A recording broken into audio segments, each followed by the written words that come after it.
நிமிர்ந்து இல்லடா என்பது எங்கள் தலைவரின் வீர முழக்கம்.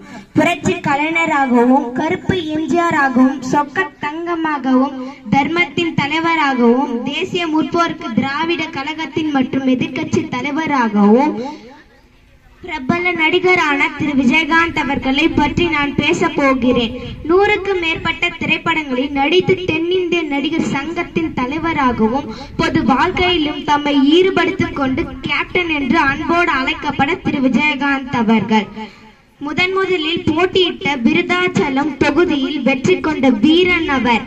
ஒற்றுமையில் இந்தியனா இருக்கணும், உணர்வுல தமிழனா இருக்கணும், மொத்தத்துல மனுஷனா இருக்கணும்.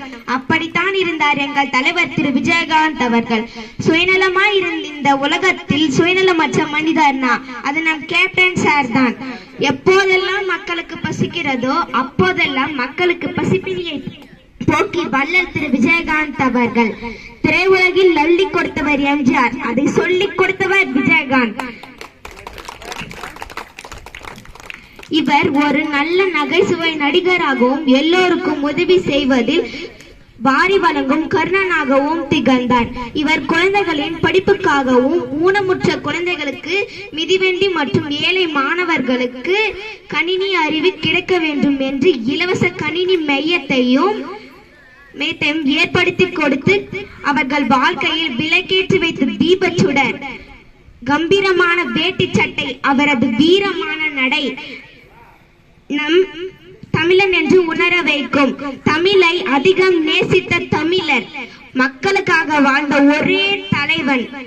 எளிமையின் சிகரம் கேப்டன், ஒரு சரித்திரம் கேப்டன், ஒரு சகாப்தம். முகத்துல பொய்யே இருக்காத ஒரே நடிகர். ஒரு மனுஷன் உயிர் பிரியும் போது அவன் தாய் அழுந்தால் அவன் ஒரு நல்ல மகன். அவன் பிரிவுக்காக ஒரு நாடே அழுந்தால் அவன் ஒரு நல்ல தலைவன். அப்படித்தான் இருந்தார் எங்கள் தலைவர் திரு விஜயகாந்த் அவர்கள்.